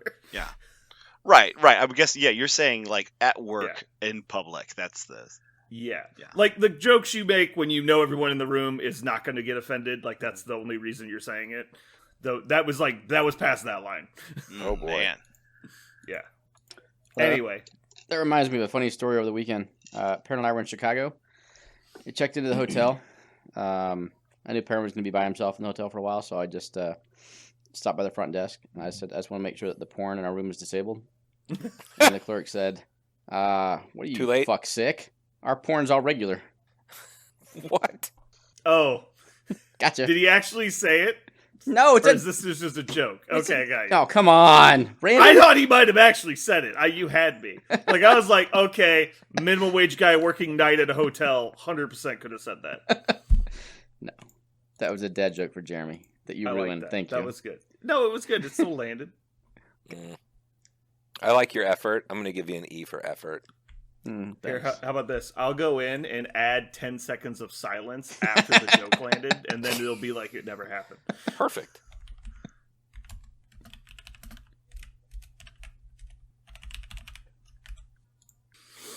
I don't know why every time we sit down to podcast, I get cotton mouth, but it's only when we podcast. I think it's because of how much beer I drink, but... Hmm. Oh, Jeremy. Mm. Team tournament. Mm. What format is it? I haven't even looked at it. I haven't either. Okay. I just saw that it's available. I'm like, okay. I bought Parker, tickets are you for it. going? Are you going to Warfare Weekend? No, because I'm No. going to Vegas. This is not an and/or discussion. Aaron, I assume you're going. I am going, yes. Is Perrin going? He is. You guys should sign up for the team tournament. I am 99% sure we have tickets to a team tournament. Nice. Going to the finals. Makes you think I'm taking Perrin. Hey, what did your son do to lose his game? What happened for the TTS thing? Oh, with the TTS On thing? TTS? Yeah. He was almost in like the final cut, right? He was 3-0. Yeah, he lost. What did he lose to? I can't remember. I want to know what it is so I can play it. You gotta find the antidote. Yeah, I Like, gotta that's know all what it there is. is to it. Yeah, Well, I was just saying, if he had make final cut, we might have had to sub out Aaron for Perrin. Yeah. Damn. Yeah, I was wondering about that. I saw that there was 2 others that made it, and it wasn't Perrin. So I was like, oh, Did you have to go 5-0 or just 4-0? 5-0. Hmm. He's telling me right now. I feel like his games are so like roller coaster-y. Like he'll lose a game 0-20 and then just like table somebody on turn 3. Like it's like, dude, like you just got to find a happy middle ground here. You don't need to. Every game doesn't need to be a nuclear war.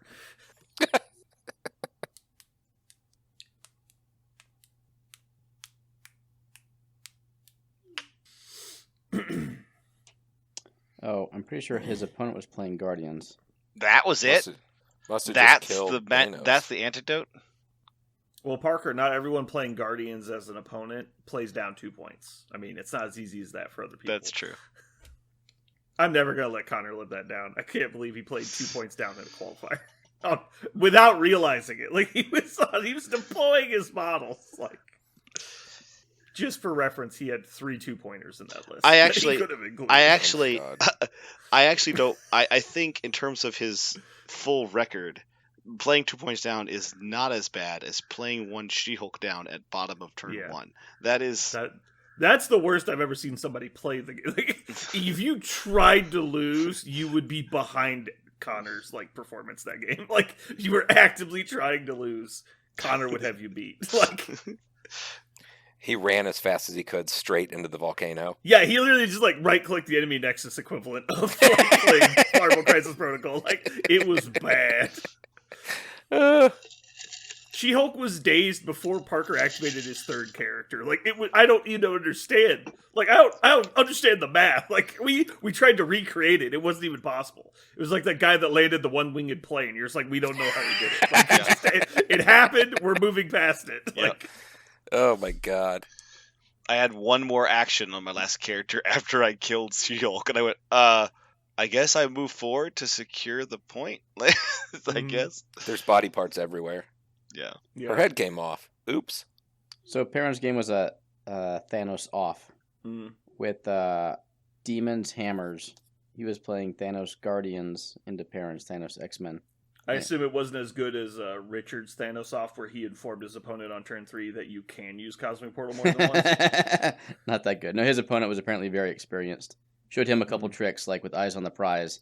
Gotcha. You can move forward, take a hammer, and then move back and have Thanos at the back delta with both hammers, which is infinitely safer than having Thanos on one of the forward hammers after having picked them both up. Mm-hmm. So his opponent was just able to, at some point, kill Perrin's Thanos, take the 2 hammers that he had, and just win on scenario at some point. Yeah. I feel like now that we have the pre-marked mats, it'll be a lot easier to like check that stuff when you're just sitting around thinking about it. I remember we used to like measure out all the objectives and then like do it like 4 times. We're like, we're still not sure because we think we bumped something. Like, Yep. All I know is his hammers is out of my list. No one will yeah. hammer Hammers me. is Fuck all Hammers that. is nuclear hot again. I like that. That didn't used to be it was the case originally, and then it kind of faded back into normality when Grunts came out, and then it's definitely back to nuclear hot. Like you need to keep that away from you. The problem is I can't find 6 crises that I actually want to play. Like, one of them is an F this crisis, so I totally agree. I think that's where they want it, though. I think they want you to pick your poison. I'm okay with that, to be honest. Yeah. I don't want it to be where it's like because I think for a while it was like every mission was demons and alien ship, and they don't want to get back to that as a meta, where it's just like everyone's playing the same fucking 2 missions all the time. Mm-hmm. And when there's just 3 copies of every mission, that happens a lot. I think another like very different scenario, kind of like Incursions, was a really good shakeup. It's kind of like Meteors but different. It's I guess the closest mission to it is Meteors. So I think it'd be good to have another like asymmetrical mission that could be fun. Mm-hmm. Yeah, I'm actually Basically, really just print another A that isn't completely busted. I'm actually very surprised. Like very, very surprised there hasn't been another one. Mission. We need more Bs, honestly. Those box ones. I think those are the most even and equal keel. Like, Well, yeah. I also like like those. I also like D's. No pun. Just I actually like the D deployments. you like the D? Yeah. But do you like it when both missions are D? Jesus. So it's like double Ds? They're too Some wide. Ds are bigger than others. I tried to declare no puns at the start of. I was trying to. Oh, I thought that was a self-declaration. I didn't realize that was a request. D's nuts.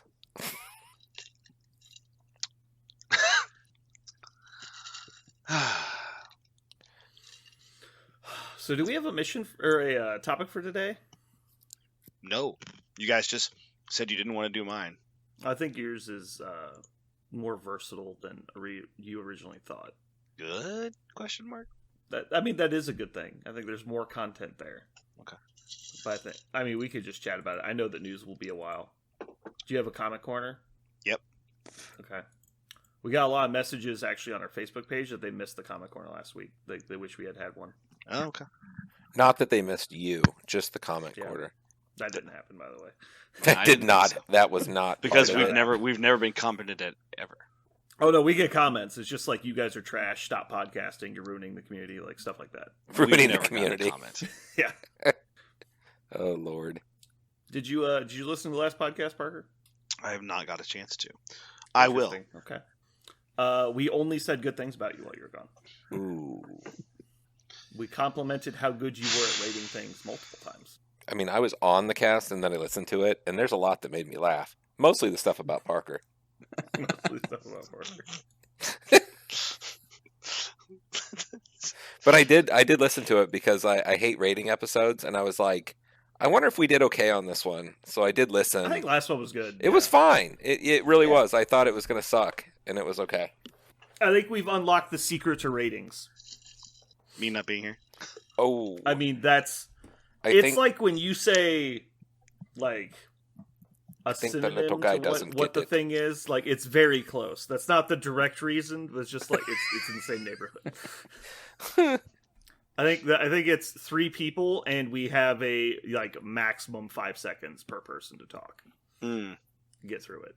Unfortunately, me asking Jeremy for a number every single time we get to the number section adds about 5 seconds to every single number we have to do. And then Jeremy says, "No, I already said the number." I say, "No, you didn't."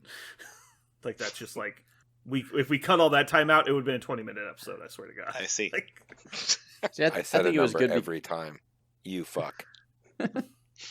I think it was good because of the divergent views espoused within. that's true. We did have some differing opinions.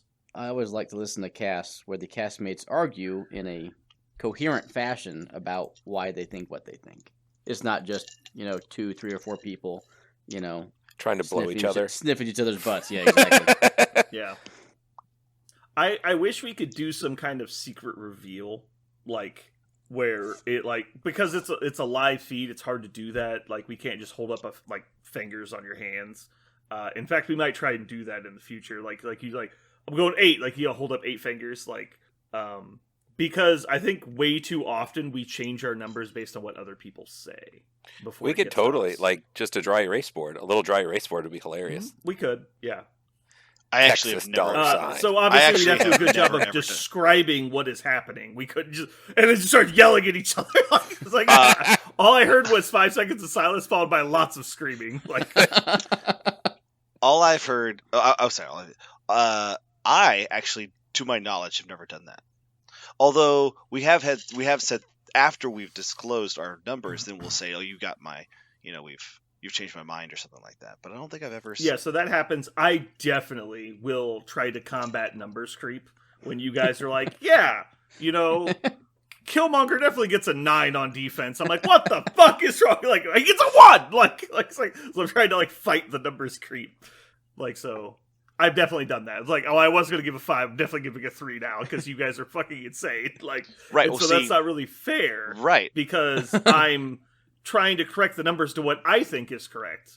That's true. That That is. is So that's why I unfair. think And we wish yeah, you'd it stop. is So- unfair. So in this way, you're right. You are bad for this. He You is. should do I am, something I else. am that's bad not at fair. fairness, but I don't think anyone that has an opinion that different from mine should have a voice. You gotta understand that. God damn it. Oh no, I understand it quite well. I've been here this whole time. I We've don't believe someone always with an opinion known. that different than mine should have a voice. We've always been here. Yeah, I'm glad we really got down to the nuts and bolts of it this time. yeah. I'm excited to listen to the episode now to find out. Yeah, How good your it name is. comes up a few times. Oh, I'm sure it does. I'm crying over here. Oh my god. It's rated truth bombs up in this place. Okay. Alright. Final entries for the t-shirts. Loyal fans, if you're still listening at this point in the episode, clearly you care about the show. So please send us a message if you think of any really cool slogans we can put on our t-shirts. Because I'm going to order t-shirts soon. So tell you what, if you send in the winning catchphrase or slogan or joke or whatever you want that we end up putting on the shirt, you will get a shirt for free. I will mail it to you. There you go. Oh, that's Community cool. engagement. God damn. Look at this. Look at us go. That's I should really create a Facebook page at this point, right? The joke of we have a Facebook page is oh, Lord. I actually did check our email the other day, Uh-huh. and it had a lot of emails. Oh, no. But they were all Google sends I was you gonna an say, alert. it's all the spam. Yeah, it's always just spam, right? Of course I would want to give money to the Democratic Party. Of Yeah, course. exactly. I don't get any of those because my account doesn't click on anything, so they don't know. They think Got I'm a it. wild card, so they don't want me to try and vote for them. Yeah. Because every time I get one of those political ads, by the way, the text messages, I just tell them I'm voting for the other party now, and then I hit stop. And so I don't think anybody reads it, but on the off chance, the local stuff, I think somebody might actually read it. Yeah. Are we still blowing up in Guernsey? We're going to keep. I'm sure. We need to keep I our st- I che- followers. I did a quick check a minute ago, but Keep their followers thirsty. I didn't No. deep dive into the Guernsey audience yet. Our audience size just went up by 1 since I've last loaded the page. That's Oh good. man, fucking killing it. I think we're doing pretty good. Ooh, United States is taking over. Either we're growing in the U.S. or everybody else has stopped listening. Probably. I refuse to believe that our Guernsey following has embedded even a little bit. Uh-oh. They're like more Parker. Oh, Guernsey is not last anymore. Singapore, South Korea, Colombia, Mexico, Pakistan, and South Africa are all below Guernsey. See? Slow but surely, Guernsey wins. I think that's their national motto.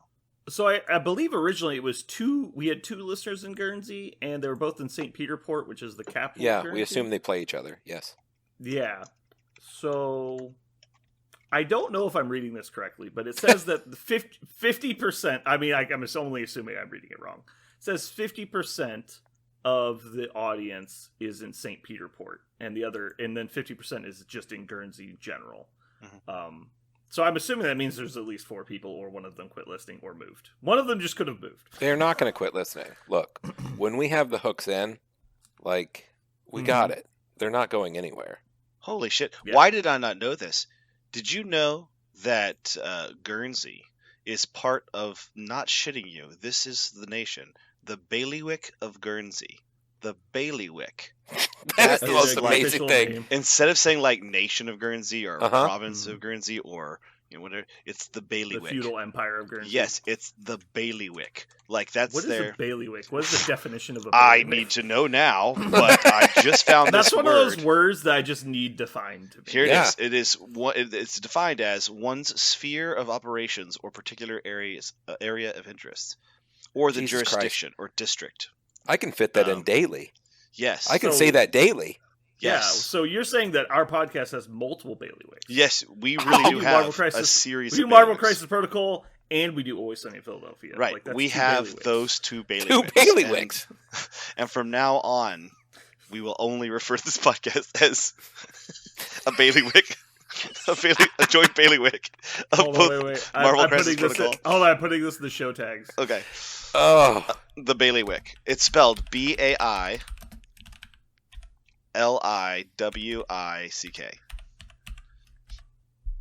Oh boy, this is gonna be great. The bailiwick of.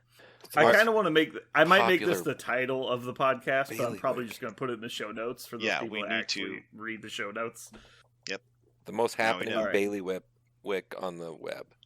Well, I have in here a multiplicity of bailiwicks. Yeah. Fucking got it.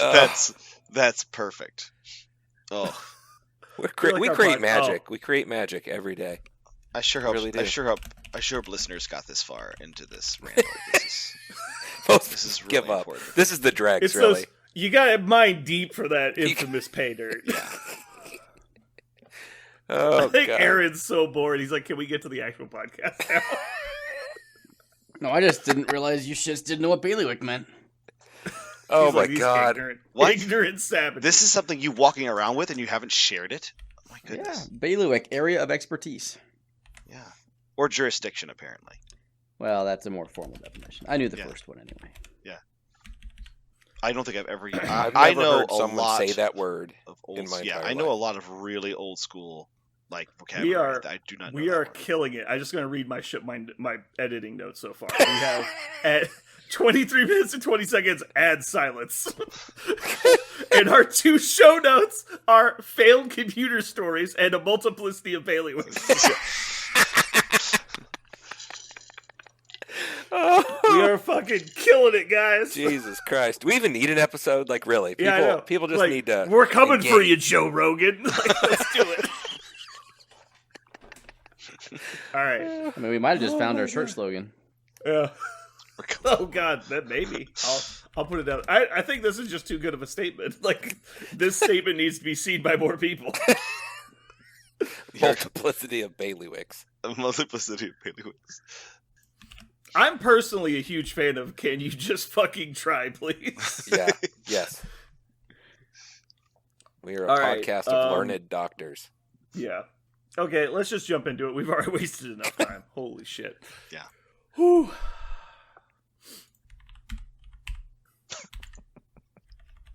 That's the title. Good Lord. I really wanted to be a bailiwick. Oh, they'll get that. There's gonna be heavy instances of bailiwicks. Yeah. What did you guys think? I thought that was a good cast. Oh, that was really fun. A little light, but It's fine. Aaron, Yeah. did you hate it? I did not hate it. He gives it a -4. He's always just like stoically staring at his keyboard, like he's disinterested in what's happening. I feel like now when we're rating things, we now have to look out for the. It'll be like 7, 5, 8, -3. You're like, fuck, what? I Yeah, I feel like every time you guys say a number, my number changes up or down like 2 spots. Oh God. And so partially because of that, I started going first.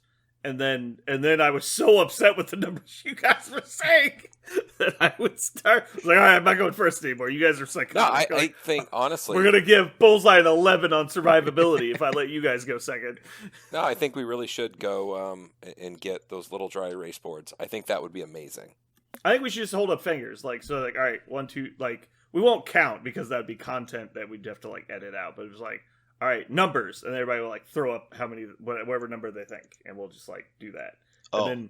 And then we'll say our numbers in order, and then we'll do it. Okay, can I tell you, Jeremy? This is a little bit of spoiler, so not on the main podcast, but something I think is cool. Malekith is currently dead in the Marvel Universe. He at the end of the War of Realms, which is the latest time, the major event. Mhm. He was killed, so he goes to Hell, right? With Hel, ruled by Hela, and Hela says that you were killed by your wild hounds and your bog tiger. That's how he ends up dying, is because he shows fear to Thor finally, and that's what like forces all of his beasts to eat him. Basically, that's how he dies. So the Queens of Hell say, we have a fitting punishment for you. We have found your innocent youth. Like they find his innocent youth, like where he was innocent and before he was twisted by this terrible world he lives in and Mhm. loves it. And so they sewed his eyes open and force him to watch for eternity as his youthful self plays with puppies, like his hounds and the bog tiger cub. Mhm. So he plays with mystical versions of cub and puppies for eternity. And he is insanely tortured by this. Like he screams no, like he can't handle it because he's watching basically Muppet babies for eternity, and that is his hell. This reminds me of the Dragon Ball Super Hell for Frieza. Yes, it is exactly the Dragon Ball Super Hell for Frieza. He's just like tied up in this web cocoon and Yeah. forced to watch all these like Cutesy characters. Muppet Street characters play in a field, and he's like, "No, let me go! I can't Yeah. be here!" And it's just like Yeah. the ultimate peace realm, and he's just like trapped there for eternity. And Right. he's like, "This is the fucking worst." Yeah. That's funny. So yeah, when you're playing Malekith, you're just playing bad guy.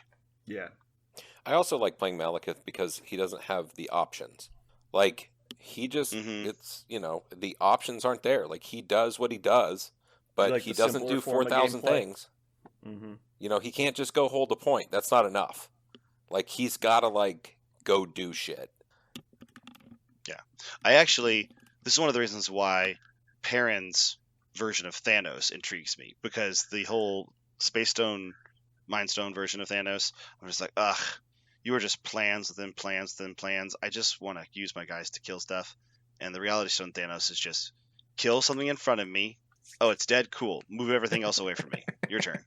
Like, it's a really simple formula. I prefer that. I have half I a mind to take that the second win. But Yeah. I don't know. It's really good. I think Malekith does. He's not as survivable is the problem.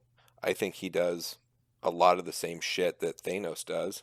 Like he appears in places he shouldn't be. He makes your model go in other places, and instead of moving 2 models, he like dazes or KOs one, and then chucks the other fucking one. Like, and then he pushes everybody away when he needs to.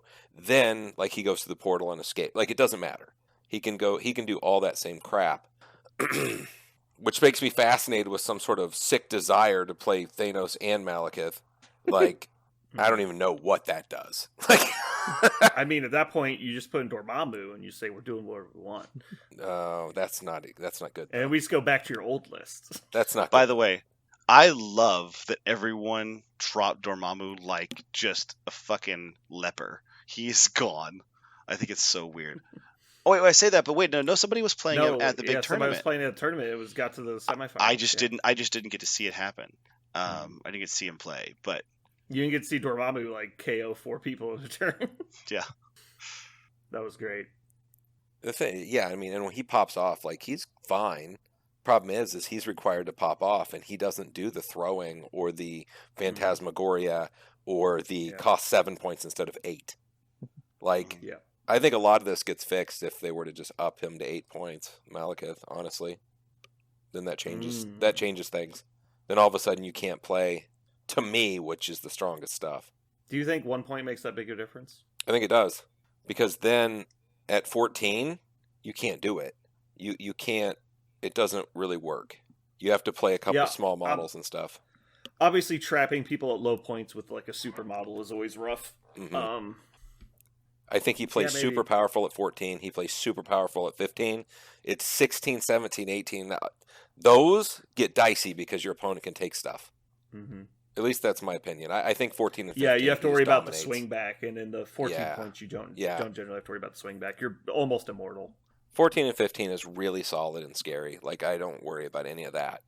But then you get the 16, 17, 18. It starts to become like what should I do here? Mm-hmm. Well, I look forward to playing into your Malekith again tomorrow. Okay. Seeing how those go. Yeah. Now, I do think Shield is a good counter. Like, if there's a counter, I think Shield has it. The ability to Eye in the Sky and grunts, things like that, I think are really good.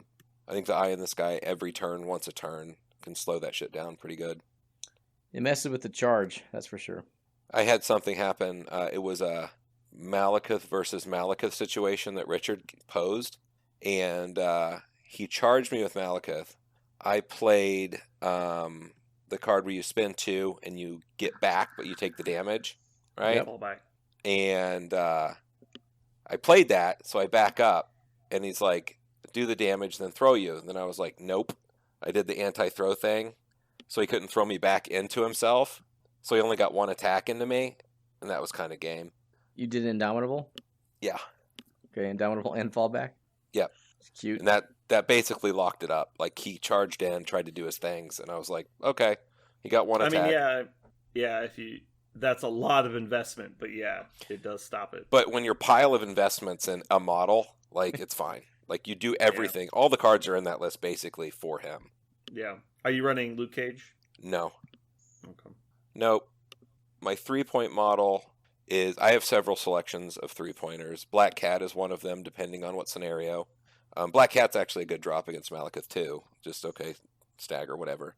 I've got Shuri in there, depending on how much hitting I need to do and what's across. But my 2-point model is Toad, and then it kind of expands. MODOK is always my second model, so just the 12 points builds itself, and then add for flavor. Mm-hmm. But between MODOK and Malekith, like, everything is, it's just kind of like, what do you dare put in the middle? Like, I don't know. I don't know what the answer to that is. It's like, okay, first turn's like a chicken, and I'm like, I'm going to win the chicken unless you've got Malekith. Mm-hmm. I'd be interested to get a game against your list because For sure. One of the biggest struggles that Convocation has is Malekith. I almost feel like It seems partially like you could designed to bounce counter away them. from it, though. Like, you could flip the Yeah, I leadership don't and know. always step out. Like, it seems like the problem stepping is, out is nice if you survive the attack. and his builder usually gives him enough power to swing at you with the 10 dice, and it's range 3. Mm-hmm. So and it's physical. So if you're not doing it on the feet turn or whatever, or on his, Butcher Thors, it's physical. So I think it's a lot of stuff because the majority of their exceptional offense comes down to rerolls, and so they can't even use any of their offense. Yeah, that's mechanics pretty against nasty. you. So it comes down to almost exclusively trying to control you for long enough. I think as long as Strange can get away, like, I think having Strange be eaten fast would probably be the problem. Because I think Strange can stay pretty far away because I think if he's not getting rerolls, he's not getting close to you, and so he's probably sitting back at range 5 and just hitting you with daggers, trying to bleed you a little bit. And then once you engage on him, he has to kill you that turn. But also I'm running Ghost Rider in most of my lists, and so I think Ghost Rider will give me a little bit of an edge there. And so I think it's some combination of Ghost Rider and Ancient One need to pick up the slack, because Strange is definitely not getting it done by himself. Yeah, usually, because against Ghost Rider, I've played against him a few times. I just try and kill Ghost Rider first. Like, he just goes first. And because he's on a big base, I throw him into people. So Ghost Rider gets eaten first, which is usually turn 2 or 3, he goes away. And then whoever else is kind of close by takes punishment too. I don't know. I mean... So he's coming back, but yeah. Because then... Because he's getting KO'd on 3, he's coming back, and then he's probably getting actually KO'd on 5. What tends to happen is you get some sort of, like, that little 2-point model usually becomes bait, and it becomes something you can feed off of. Or not, or feed, affiliation, but whatever that... you're saying you're trying to go hunt my 2-pointer? Yeah, because then the 2-pointer allows me to get power and move. Mm-hmm. I'm not going to feed him to you. Well, MODOK doesn't really care. Like, you cannot, but MODOK can walk as happy as to my board edge. Well, it's a puzzle. I mean, I don't know. Yeah. I don't need Wong to do anything to win me the game. Oh, no. No. He does not. Yeah. But usually, like, those 2-pointers for Ghost Rider, I need to get you to the injured side. That's what I'm trying to do. I try not to kill him before. For sure. Yeah. But I mean, Ghost Rider's a good counter. I mean, I don't know. I haven't really seen him pop off, but I do wish I had some bodyguards and stuff for him, but I don't in my current list. And I've thought about adding some stuff. The real question is, can I just walk up and fucking 12 dice penance stare into him and have him take enough damage to be very relevant? Yeah, it's a dice game. Who knows? Mm-hmm. Yeah. Anyway, we'll see. I'll try and get my stuff out tomorrow. I'll try and get a game in. Sure. All right. Anything else you guys want to chat about? Ready to Good. call it? Deal. All right. Goodbye, everybody. Thanks for listening. Later.